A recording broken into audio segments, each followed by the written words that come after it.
Em meio ao silêncio do mundo, há uma voz que ainda fala, uma voz que acalma, corrige, consola e transforma. Prepare o coração, porque Deus quer falar com você. Vamos então ver em primeiro lugar que Paulo nos ensina que o Evangelho é de Deus. No verso 1, ele diz: Paulo, servo de Jesus Cristo, chamado para ser apóstolo, separado para o Evangelho de Deus. O Evangelho de Deus. Aqui Paulo, além de citar o seu nome, ele apresenta 3 credenciais, e todas elas têm a ver com o fato de que o Evangelho é de Deus. Primeiro, ele diz que é um servo de Jesus Cristo. A palavra servo, literalmente escravo. Ele é um escravo de Jesus Cristo. Ao usar essa expressão, o apóstolo Paulo está indicando a sua devoção a Jesus Cristo e a sua submissão a Ele. Ele é um escravo de Jesus Cristo. Os seus leitores entenderiam isso muito bem. Havia 100 milhões de escravos no Império Romano. A escravidão era uma instituição reconhecida e legalizada naquela época. O escravo não tinha direito a nada, nem à vida. Ele dependia totalmente do seu senhor e vivia para obedecer ao seu senhor. Os romanos, nenhum romano se chamaria de escravo, porque eles eram muito altivos, eles eram os dominadores do mundo de então. Mas Paulo não tem receio de se apresentar àqueles crentes de Roma como sendo um escravo de Jesus Cristo. E ao fazer isso, ele coloca Jesus Cristo como Senhor, como alguém de quem você pode ser um servo, um escravo e dedicar afeição, obediência e submissão absoluta. Ele se apresenta dessa forma, em primeiro lugar, como um escravo de Jesus Cristo. Segunda qualificação que Paulo traz aqui para os seus leitores é que ele foi chamado para ser apóstolo. E é de propósito que ele diz isso. Não foi ele que se constituiu um apóstolo, mas ele foi chamado por Deus para ser um apóstolo. A palavra apóstolo significa alguém que é enviado. E indicava naquela época uma espécie de delegação, uma pessoa que recebia a autoridade de outra para representá-lo nos negócios. Esse termo apóstolo, ele era usado na época do apóstolo Paulo, tinha sido usado um pouco antes do apóstolo Paulo, no mundo romano e grego, para designar os comandantes dos navios que eram enviados de um determinado porto, levando uma carga para ser entregue em outro porto. Então o nome primeiro do navio era apóstolo, depois virou do comandante do navio e finalmente virou uma espécie de preposto, alguém que vai com a autoridade de outro representá-lo em algum negócio. Cristo instituiu apóstolos, pessoas que ele chamou e a quem deu a representação de si mesmo, deu poderes especiais, missão especial, deu uma tarefa específica, e Paulo diz que ele é um desses apóstolos, é uma dessas pessoas especiais que Deus levantou para serem representantes de Cristo e levar avante os negócios de Cristo aqui nesse mundo. Só que Paulo diz que não foi ele que se colocou, mas ele foi chamado por Deus. A origem do seu apostolado é na vontade de Deus, e ele sem dúvida está se referindo ao que aconteceu naquele dia que ele foi para a cidade de Damasco, como fariseu, como judeu, perseguidor do Evangelho, com o objetivo de encontrar cristãos, trazê-los presos para Jerusalém para serem julgados e, quem sabe, até mortos. E no caminho de Damasco, nessa missão que ele tinha recebido da alta liderança dos judeus, Cristo aparece a Paulo no caminho. Cristo ressurreto aparece no seu corpo glorioso diante de Paulo. E ali ele não somente traz aquele fariseu arrogante aos seus pés, mas também lhe dá uma missão. E diz: eu te levantei para serdes a minha voz e o meu representante em todas as nações do mundo. Naquele dia, Paulo foi convertido a Cristo e ali ele recebeu o chamado. Ele foi constituído apóstolo, chamado por Deus para pregar o Evangelho, para lançar as bases da igreja. E por fim ele diz que foi separado para o Evangelho de Deus. Aqui a gente entende, ele quer dizer que naquela ocasião ele foi separado para pregar o Evangelho de Deus. Deus o separou ali para pregar o Evangelho de Deus. Há um jogo de palavras aqui na língua grega que não aparece no português. É que a palavra separado em grego, ela tem a mesma raiz da palavra fariseu. São as mesmas consoantes, é a mesma raiz. O nome fariseu apareceu cerca de 300 anos, 250 anos antes de Cristo, durante a Guerra dos Macabeus, que foi uma revolução que os judeus fizeram porque não aceitavam a influência de potências estrangeiras dentro da sua religião e da sua cultura. Quem liderou esse levante foi um sacerdote chamado Macabeus, ele e toda a sua família. E aí, desse movimento de reação contra a influência estrangeira em Israel, surgiu o grupo dos Hassidim, os separados, em grego fariseus.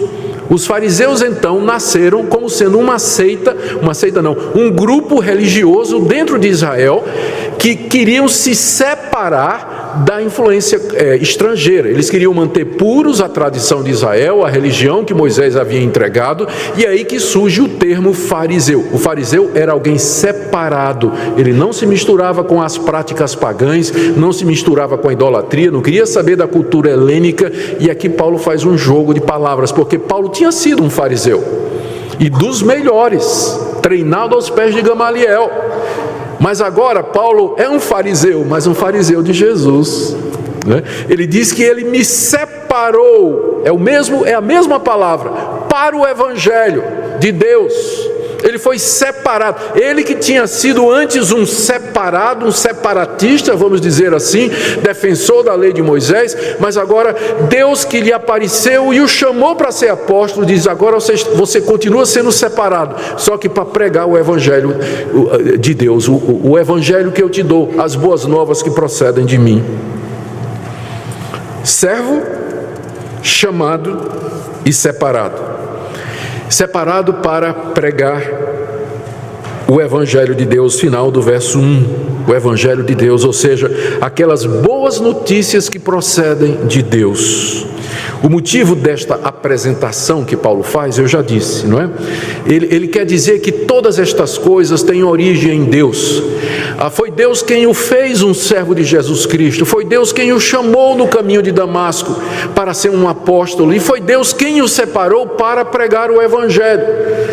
Com isso ele está dizendo, esses boatos que correm a meu respeito, de que eu sou um mercenário, de que eu me fiz apóstolo, de que eu me coloquei nessa posição, isso não procede. Vocês conhecem a minha história. Eu fui um fariseu, eu fui um perseguidor, eu era um servo das tradições do meu povo, mas Deus me transformou completamente e Ele me estabeleceu como pregador desse Evangelho.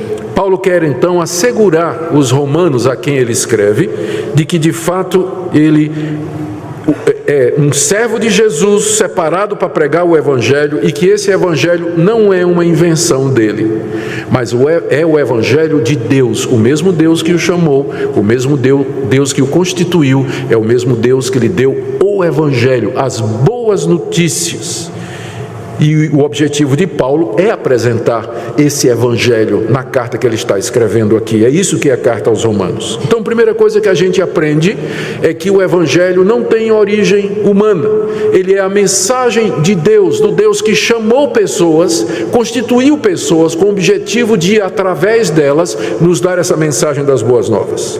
Segunda coisa que Paulo diz é que, a respeito do Evangelho, primeiro, que o Evangelho é de Deus. Segundo, que o Evangelho é uma promessa antiga de Deus. Está aí no verso 2 e no verso 3.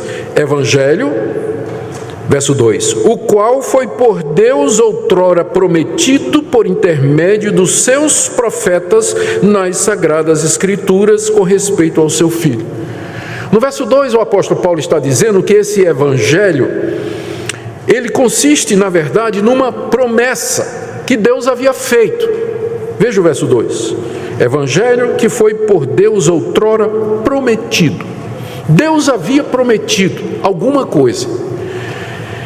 E que coisa foi essa que Deus prometeu? Lendo as antigas escrituras, a escritura do Antigo Testamento, começando no livro de Gênesis, nós vemos como Deus veio fazendo promessas. Lá no jardim, No dia da queda, ele fez a promessa pela primeira vez: da descendência da mulher virá alguém que esmagará a cabeça da serpente. Depois, essa promessa se repete quando ele chama um homem chamado Abraão e diz: na tua descendência serão benditas todas as famílias da terra. E depois, quando ele dá a lei à nação de Israel, os descendentes de Abraão, ele coloca dentro da lei as leis referentes aos sacrifícios de animais e diz: quando o israelita pecar, ele deve oferecer um animal e o sangue deve ser derramado, e eu verei aquele sangue e eu perdoarei. Era uma promessa que era baseada no sangue de alguém.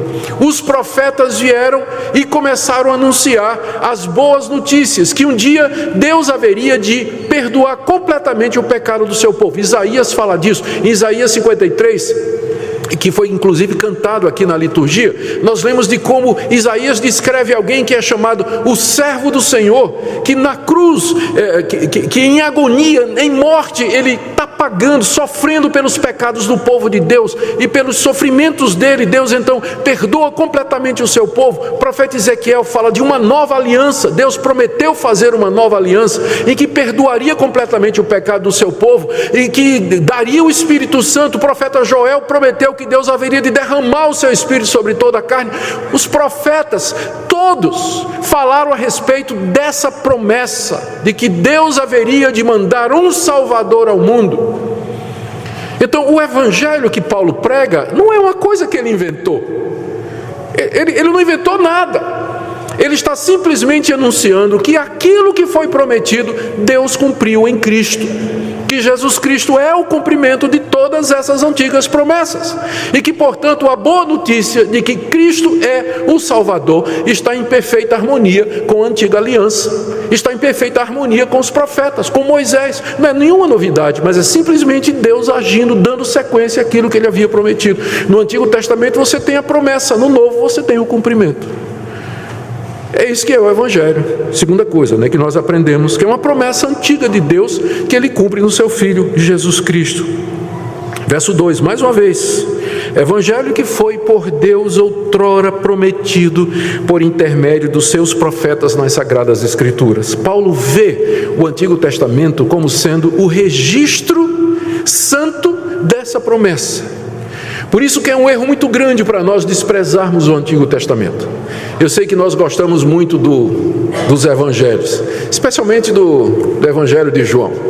Queremos falar de amor, de coisas bonitas, né? Lemos a história de Jesus nos evangelhos, as cartas de Paulo, sublimidade de Efésios e por aí vai, né? A majestade de Apocalipse e tudo mais. A gente não quer saber muito do Antigo Testamento, e quando gosta é só dos Salmos, e deles o 23. Mas as Sagradas Escrituras, elas são o registro dessa promessa. Elas foram dadas por inspiração divina. Elas nos mostram como Deus, desde o começo, desde o início, lá no jardim, Ele vem dizendo: eu vou mandar um Salvador para vocês. Nós não podemos entender o novo sem termos o velho. Mas para entendermos o velho, nós também precisamos do novo. Os dois estão juntos, a Bíblia e ela toda.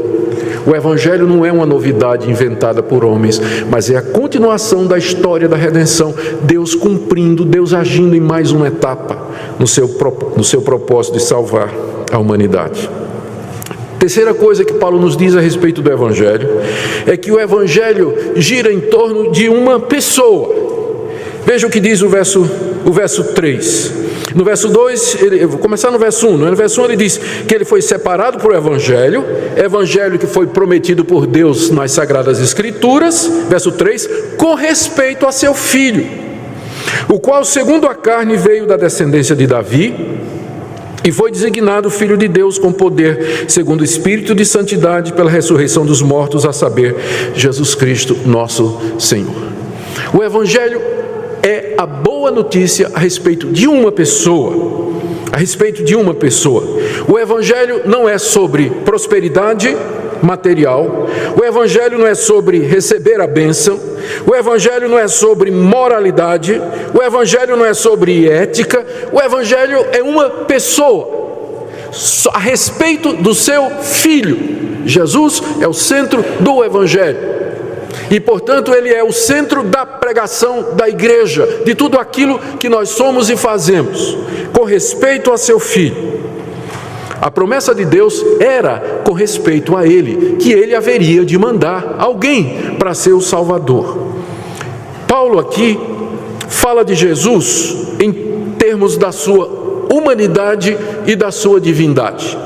Ele diz aqui no verso 3 que o Filho de Deus, o Evangelho é a respeito do Filho de Deus, aquele que haveria de vir ao mundo. Ele, segundo a carne, veio da descendência de Davi. Segundo a carne quer dizer segundo a natureza humana. E aqui é uma referência ao fato de que no tempo apontado por Deus, aquela promessa se materializou quando o Filho de Deus se tornou um de nós. Ele nasceu da Virgem Maria, concebido pelo poder do Espírito Santo. Ele se tornou segundo a carne, ele se tornou um de nós, ele assumiu a carne humana, os ossos humanos, o sangue humano, ele assumiu uma verdadeira natureza humana. Mais do que isso, ele quando nasceu, ele nasceu como descendente do rei Davi, que foi aquele rei de Israel, a quem Deus ratificou a promessa, dizendo: da tua descendência virá alguém que se sentará no trono do meu povo para todo sempre. Era mais uma promessa. Então, quando Cristo nasce, ele nasce descendente de Davi, da linhagem de Davi, com direito ao trono de Israel, com direito ao trono do universo. Deus cumprindo. Antigo Testamento, promessa. Novo Testamento, cumprimento. O Filho de Deus, a respeito de quem o Evangelho gira, se tornou carne, se fez um de nós, e ele nasceu cumprindo todas as promessas. Ele nasce da descendência de Davi. Mas ele era mais do que um judeu de linhagem real. Ele era mais do que um judeu com pretensões ao trono. Ele, na verdade, era o Filho de Deus. Mais do que filho de Davi, ele era o Filho de Deus. Aí no verso 4, depois de ter falado sobre a perfeita humanidade do Filho de Deus, Paulo agora fala a respeito da sua divindade. Ele diz no verso 4 que ele foi designado Filho de Deus com poder. Ou seja, houve alguma coisa que aconteceu, ou algumas coisas aconteceram que designaram, demonstraram, confirmaram, deixaram claro para todo mundo que aquele judeu descendente de Davi era mais do que um homem como nós, mas ele era o próprio Deus. E Paulo menciona duas coisas aqui. Primeiro, ele diz: foi designado Filho de Deus com poder, segundo o Espírito de santidade. Tem duas possibilidades de interpretar essa frase. Primeiro, é uma referência ao Espírito Santo, mas seria uma construção estranha, porque Paulo, quando quer falar do Espírito Santo, ele diz Espírito Santo. É a única vez que aparece essa expressão, Espírito de santidade. A outra é que pode se referir ao fato de que Cristo, que Jesus, durante a sua vida, aqui como homem, ele nunca cometeu pecado. Ele foi santo em todo o seu procedimento. E só há um ser que consegue ser santo em todo o seu procedimento, que é Deus. Então, ele foi demonstrado que ele é o Filho de Deus por causa do Espírito de santidade que havia nele, e pelo qual ele nunca pecou, ao contrário de toda a raça humana. Mas tem uma segunda coisa que designa, que mostra que Jesus era o Filho de Deus. Paulo diz no verso 4, pela ressurreição dos mortos. Ao ressurgir dos mortos ao terceiro dia, depois de se oferecer como sacrifício pelos pecados do seu povo, Jesus foi poderosamente designado como Filho de Deus. Se ele tivesse ficado morto depois da crucificação pelos romanos a pedido dos judeus, ele seria considerado até hoje como simplesmente mais um revoltoso judeu, como Teudas, como um tal de Judas, que foram revolucionários que apareceram antes de Jesus, que lideraram o povo. Teudas levou mais de 400 homens numa revolução armada contra Roma. Os romanos mataram Teudas e o movimento acabou. Depois apareceu um tal de Judas no tempo do recenseamento, aquele que Maria e José participaram, que também levantou as multidões e muita gente seguiu. Os romanos mataram esse tal de Judas e o movimento acabou também. E Jesus, aos olhos daquele pessoal, pareceria mais um líder revolucionário. Se ele tivesse ficado morto na sepultura, ele estaria na galeria junto com Teudas e Judas e outros revolucionários judeus, cujo movimento não deu em nada. Mas quando ele ressurge dos mortos ao terceiro dia, então ele é designado Filho de Deus. É confirmado, é demonstrado de que ele é o Filho de Deus e que ele é diferente de todos os outros. E Paulo ainda acrescenta, ele diz, não é, que ele foi designado Filho de Deus com poder.